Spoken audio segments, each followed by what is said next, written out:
8வது அத்தியாயத்தில் 31ஆம் வசனத்தில் இது வருது.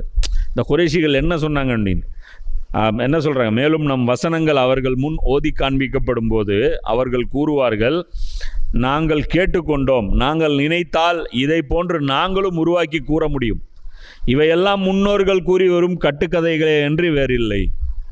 அவங்க என்ன சொல்லுவாங்க, நாங்கள் நினச்சா நாங்களும் இதே மாதிரி பேச முடியும், ஏதோ போயிட்டு போகுதுன்னு சொல்லிட்டு நாங்களாம் இதில் டைம் வேஸ்ட் பண்ணல. அப்படி எப்படி புரியுதா? ஒருத்தனுக்கு கம்பு சுத்த தெரியல, வாடா சுற்றுறேண்ணா, இதுக்கு அப்போ சுற்று நான் சுற்றுவேன்டா அப்படின்னு. சரி இங்கே வா சுற்றி காட்டு, இதுக்கெல்லாம் எனக்கு டைம் இல்லை.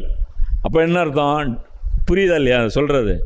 இவனுக்கு வித்த தெரியாது, ஆனால் சொல்கிறது என்ன, இதெல்லாம் எங்களுக்கு டைம் இல்லை, இதுக்கு போய் ஆனால் டைம் வேஸ்ட் பண்ணிருப்பானா, அதெல்லாம் எங்களுக்கு டைம் இல்லைன்னு. அதுதான் எல்லாம் சொல்கிறான், பிதற்று பவன். ஏன்டா இப்போ இது, ஆனால் இது என்ன பிரச்சனைன்னா மக்கள் மத்தியில் இது எடுபடும். இவனுடைய சப்போர்ட்டர் இருப்பான்ல, கண்ணை மூடிட்டு சப்போர்ட் பண்ணுறவன் இருப்பான்ல, இப்போ விஜய்க்கு சப்போர்ட்டர் ஒருத்தர் இருக்கான்ல, ஒருத்தன் தம்மா துண்டு தான் இருக்கான், மீசை கூட வளரல. ஏதோ ஒரு படத்தில் அந்த மாதிரி ஒரு சீன் வச்சுருந்தாங்களாட்டிருக்கு. என்ன விஜய் படத்தில் அவர் போய் போலீஸ் ஸ்டேஷனில் உட்கார்ற மாதிரியும், அவர் உட்கார்ந்த இப்போ பார் கொஞ்சம் நேரத்தில் அப்படின்னு சொல்லி போலீஸ் ஸ்டேஷனில் ஜீப்பு பறக்கிற மாதிரியும் அது வச்சுட்டு அவன் சொல்கிறான், எங்கள் தலைவர் மேலே நீ கை வச்சுப்பார், போலீஸ் ஸ்டேஷன் எரியும், பாம் வச்சு இது பண்ணிடுவோன்னா அவனை அரெஸ்ட்டும் பண்ண முடியாது. சின்ன பொடியன், ஐயா நான் தெரியாமல் பேசிட்டேன், இனிமே இந்த மாதிரி நான் வீடியோ போட மாட்டேன், இந்த மாதிரி என்ன இனிமேல் நான் வீடியோவே போட மாட்டேன். இப்போ அல்லாஹ் சொல்கிறான், இந்த அக்கிரமக்காரர்கள் மரண வேதனைகளில் சிக்கியிருக்கும் போது நீர் பார்க்க வேண்டுமே, மேலும் வானவர்கள் தங்கள் கைகளை நீட்டியவாறு உங்களுடைய உயிர்களை கொடுங்கள், அல்லாவை பற்றி உண்மைக்கு புறம்பானவற்றை நீங்கள் கூறிக்கொண்டிருந்ததாலும் அவனுடைய வசனங்களை புறக்கணித்து நீங்கள் ஆணவம் கொண்டிருந்ததாலும் இன்று உங்களுக்கு இழிவுமிக்க வேதனை கூலியாக தரப்படுகிறது என்று கூறுவார்கள்.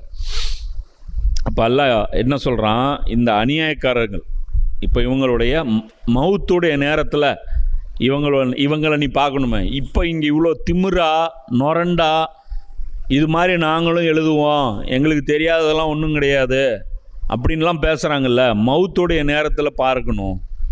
மவுத்துடைய நேரத்தில் பார்க்கும்போது அப்போ வானவர்கள் என்ன பண்ணுவாங்க, உங்களுடைய உயிர்களை கொடுங்கள், என்ன உங்கள் உயிர்களை நீங்களே வெளியேற்றுங்க, உண்மைக்கு புறம்பானவற்றை நீங்கள் கூறிக்கொண்டிருந்ததாலும். அதாவது என்ன உண்மைக்கு புறம்பாக பேசிகிட்டு இருந்தாங்க, அல்லாஹ்கிட்ட ரெக்கமெண்ட் பண்ணுவாங்க அப்படி இப்படின்லாம் சொல்லிட்டு இருந்தீங்கள, எங்கே இருக்குது ரெக்கமெண்ட் பண்ணுற ஆள் கூட்டிகிட்டு வா, எங்கே இருக்க, தனியாக தான் இருக்க, எங்கே போச்சு மிக்க ஆணவம், அவனுடைய வசனங்களை புறக்கணித்து நீங்கள் ஆணவம் கொண்டிருந்ததாலும் இன்று உங்களுக்கு இழிவுமிக்க வேதனை கூலியாக தரப்படுகிறது என்று கூறுவார்கள்.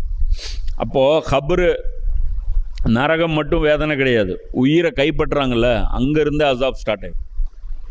இப்போது இது ரொம்ப நம்ம கவனிக்க வேண்டிய விஷயம் என்ன அப்படின்னா, நம்ம நினைக்கிறோம் இந்த உலகத்தில் வாழ்ந்துட்டு எப்படி வேணாலும் இருந்துட்டு நம்ம எப்படி வேணாலும் இது பண்ணிட்டு போயிடலாம், நம்ம ஒன்றும் பெருசாக கேள்விக்கு பிடிக்கப்பட மாட்டோம் அப்படின்ட்டு. ஆனால் இந்த நிலைமை வந்துருச்சு அப்படின்னா எல்லாருடைய டப்பாவும் டான்ஸ் ஆடிடும். இதுக்கு எல்லாத்துக்கும் காரணம் என்ன, அவங்க ஏன் இதெல்லாம் பண்ணாங்க அப்படிங்கும்போது அல்லாஹ் என்ன சொல்கிறான், ஆணவம் கொண்டிருந்தார்கள். ஆணவத்தால் அழிஞ்சாங்க.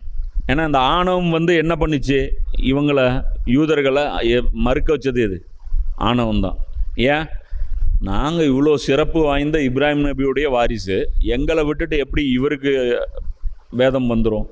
சரி, குறைஷிகள் இவங்க என்ன பண்ணாங்க, நாங்கள் காபாவுடைய நிர்வாகிகள், எங்களை விட்டுட்டு எப்படி முகமது நபியா தேர்வு செய்யப்படலாம். ஒன்று எங்கள் ஊரில் நான் ஒரு பெரிய ஆள் இருக்கிறேன், என்னை செலக்ட் பண்ணியிருக்கணும், இல்லைன்னா தாயிஃபில் ஒருத்தர் பெரியவர் இருக்கார், அவரை செலக்ட் பண்ணியிருக்கணும்.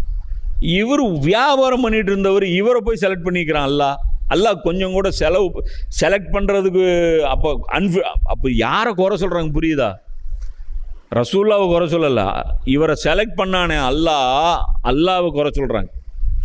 அப்போ அதே வேலை தானே, அதே வேலை. இப்போ இந்த எல்லா வேலைக்கும் இந்த ஆணவத்துக்கு ஸ்டார்டிங் பிஸ்மில்லாம் போட்டவன் யார்? இப்லீஸ். அவன் என்னது, நான் ஒருத்தன் இருக்கேன், என்னை விட்டுட்டு ஆதமை எப்படி செலக்ட் பண்ணலாம்?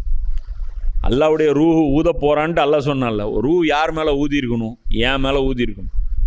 என்ன நீ செலக்ட் பண்ணியிருக்கணும், அதை விட்டுட்டு நீ இவனை செலக்ட் பண்ண. அப்போது ஆணவத்தோடைய அந்த ரூட்டு எங்கே வருது பார்த்தியா? எப்போவுமே நம்ம பெரிய ஆள், நம்ம பெரிய ஆளுன்னு சொல்லிட்டு அந்த மைண்ட் செட் மட்டும் நமக்கு எப்பயுமே வரவே கூடாது. இந்த ஆணவம் வந்துச்சுன்னா நம்ம இந்த லிஸ்ட்டில் போய் சேர்ந்துருவோம். இப்போ தான் எல்லாம் சொல்கிறான், இந்த ஆணவம் பண்ணிகிட்டு இருந்தவன் உயிரை கைப்பற்றும் போது என்ன பண்ணுவான் தெரியுமா? அதாவது என்னம்பாங்க, உன் உயிரை நீயே தூக்கி கொடு. இதை பற்றி நிறைய ஹதீஸ் இருக்கும். அந்த உயிர் போகிற வேதனை இருக்குது பாரு, சக்கராத்துடைய வேதனை, அதுவே பயங்கரமான வேதனையாக இருக்கும். அதுக்கப்புறம் ஹபருடைய வேதனை, அதுக்கப்புறம் மஹ்ஷருடைய வேதனை, அதுக்கப்புறம் நரகத்துடைய வேதனை அப்படியே படிப்படியாக இம்ப்ரூவ்மெண்ட் ஆகிட்டே போயிட்டே இருக்கும். அதுக்கு ஒரு எண்டே இருக்காது.